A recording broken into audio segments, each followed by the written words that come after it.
everyone, Smitty and Duncan here. We're going to run through his bow hunt from last year, a rut hunt. Shot a really great 135-inch buck from southwest Wisconsin in the Kickapoo region.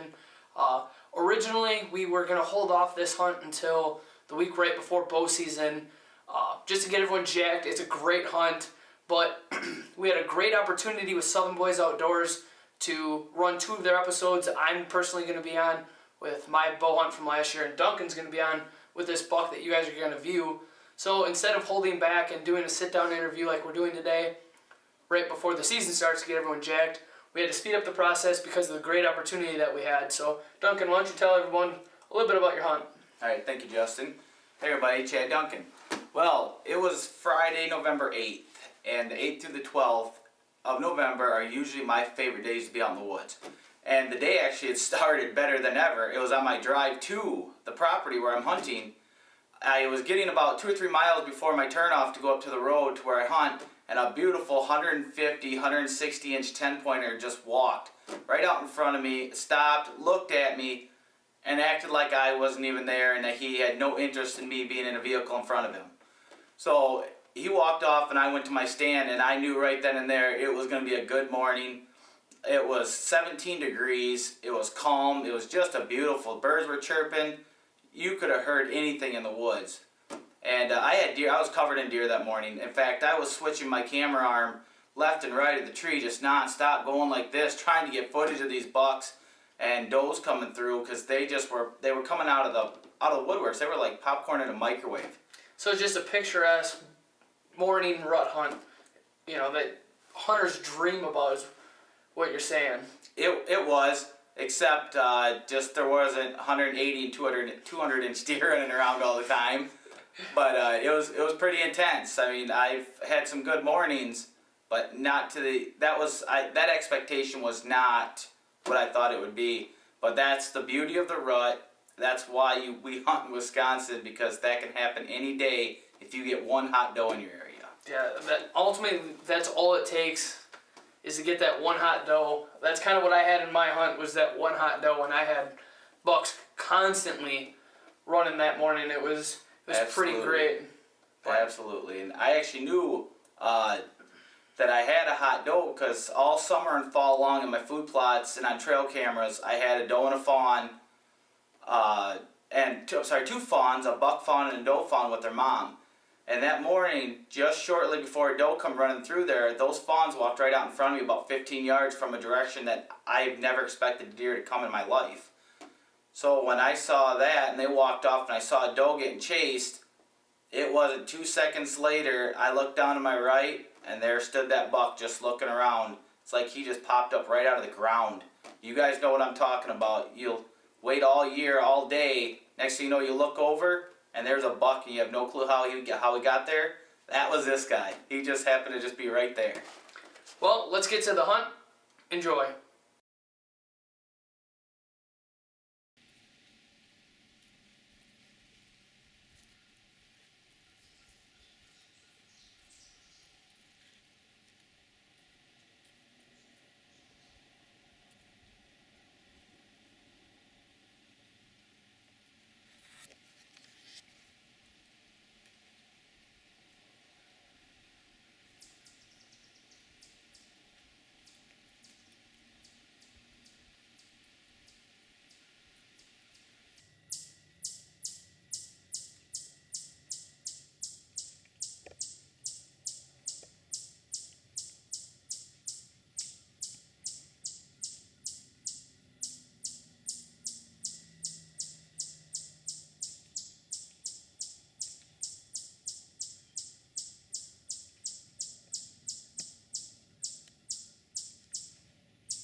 here's his first shot.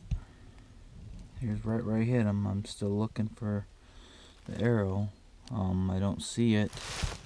My stand, I shot him at 22 yards downhill, so I actually shot him for about 17 yards.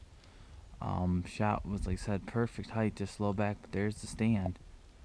So let's go and see if I can recover the rest of this deer, or recover the deer. Excuse me, I'm sorry, I'm just pumped. Recover the deer and see if I can't find this arrow. If it's not right here, then it's through him, or it's in him somewhere. So I guess I'll find out. And there's blood just everywhere. Just look at this. I didn't even have to wait this long, but I just want to be better safe than sorry. But them T3s, man, they do take a chunk. I mean, look at that blood. I mean, that's 10 yards in front of me, and I'm filming it, and it's just nonstop. This is insane what them broadheads did. But anyway, I'm gonna be on the quest now for the recovery of the deer. Stick along. Can't find the arrow. I don't understand. I've been looking right where it should be and it's not there, but now we're gonna go ahead. It's just the blood trail's insane. Like I said, this is just ridiculous. I know he did go about 70 yards, which is why I gave him this time, because I may have only caught one lung in the liver, but to get blood like this, it's man, good night. It's just, let's go find him. And there he is, everybody.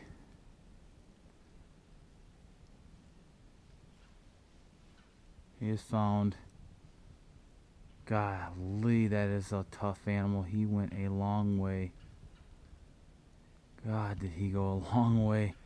And he laid down, and then that was it. He just couldn't do it no more. So let's go up and get my hands on him and see what we got here. Oh, I don't know exactly what I shot. Oh boy. He doesn't appear to have the longest beams. But boy, he looks like he's got some good mass. And he looks like he's a big 3 or 4 year old deer. Always makes me nervous walking up on them like this. You think they might still be alive, but look at the blood coming out of him. Look at that. I'm sorry it's so graphic, but this is real life. This is how it really happens. And this is awesome.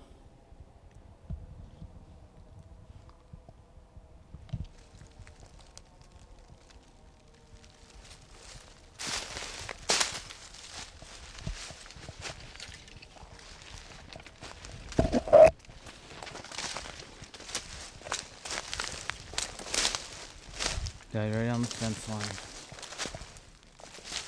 Oh, he's got a split G2. Boy, I drilled him better than I thought. He's probably gonna go about 125, 130. I'm happy to take him. It's my first year filming with Kickapoo Valley Outdoors. And I couldn't be any more happier than what I am right now. He may not be the biggest buck in the woods, but by God, he's a good deer.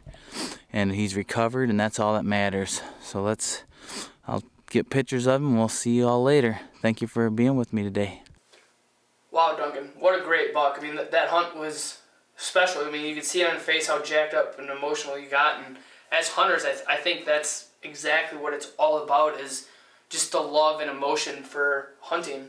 No, it is. And that buck, I know he's not a big booner running around the woods. But there's actually that deer has sentiment to me. And the reason why is I've been in that property 3 years, and I've been trying to manage very effectively. I have not shot a doe. I have yet to shoot a buck. And I have seen some nice ones, just the opportunities never came that I was able to harvest one. But just to see them was great.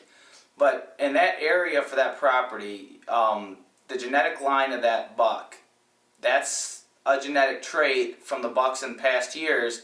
They don't ever mature and be monsters. I mean, they're very respectable 135, 140 inch deer, But at 6 years old, they're about their peak potential. So they're just management deer. Yes, It's a management kill. absolutely. It's pretty much a management deer. So I took him out. Not only was he a mature 4.5-year-old deer, but he had some cool character, but he just was never going to be equipped with that, stargazing, racks, like one of these up here. So I actually do that for a management purpose, but, I am more than grateful than ever to take that deer because I respect the animal. In fact, that deer did something I have never had a deer do before. I center punched that deer. I took out one lung, his front lung that you saw, where I shot him on, because it looked back. I know the hit looked back, you guys, but it wasn't actually. It was just my camera angle. But I took out his lung and his liver. In fact, I laced the liver in half. It was 2 big chunks when I field dressed him. But that deer still managed to go 92 yards and up a hill and started to go down the ridge before he got to the fence line. So I'm just that was a true testament of how tough these animals are. And he bled from the time I hit him to the time I found him, which is why you don't see much of the recovery, because I was just on my own and I was just so excited. I was pretty much running through the woods with the camera down. Wasn't very good, so we elected to keep that out until I found the deer. But the blood trail was just absolutely insane. I mean, from where I hit him to where he died, I could not lay my eyes on blood 5-10 feet ahead of me the whole time. And as hunters, whitetail hunters, we all know what it's like to hit a deer hard and it to keep going, especially during the rut. I mean, absolutely. Those bucks get love drunk and they're invincible for the most part until they run out of blood or air, depending on where you hit them. That's exactly it. The whitetails, they are so tough, and that's what we respect the most about these animals is their toughness, their resiliency. Yeah, their will to live. I mean, incredible. Just Justin's buck per se this year, double lung shot, and the buck just goes and beds down a couple times, still gets up and walks away. Wouldn't die. Wouldn't lay down. And acted just like he was hurt a little bit, and then it's like us, ouch, flick off the pain a little bit, and here we go. I mean, it's just the rut is so intense, and that's the reason why they call it the magical rut, is because you just never know what's going to happen. And this is why I love bow hunting, because gun hunting, you don't get to see some of the things that we have the opportunity to see as bow hunters, and honestly, it's the best time to hunt, hands down. I mean, you can't beat the rut hunt at all. No, but the whole thing, what it all comes down to with Kickapoo Valley Outdoors, myself, Justin, the rest of our group, is we just love the outdoors. We enjoy it. We're great woodsmen and stewards of our land. And correct. And we just want to try to show you guys how much we enjoy doing it by doing this for you. So that's been the ultimate goal the whole time, is try to please ourselves individually, but then as our viewers, we just want you guys to like what we do. So that's what we're trying to accomplish here for you guys. And as you're going to see, our quality is going to continue to grow and be better. We're learning as we come to our second year, our first full year of Kickapoo Valley Outdoors. We're really excited for this next year. Our invite plots are looking incredible. Early season is going to be the key, I think, for a lot of us with our invite plots. They're looking great, and for me myself, I've got great land, and I think the invite plot is going to hopefully bring them across the fence line. So. Yep, my invite plots are looking pretty good too. So, and a couple of our other guys. So it should be a pretty exciting year. So as we close the 2013 season and get ready for that 2014 season, we're excited and eager to hit this 2014 season. So hopefully you guys enjoy what we do and stay tuned to future videos. Yep, thank you very much. You guys have a good day. Thank you for being with us.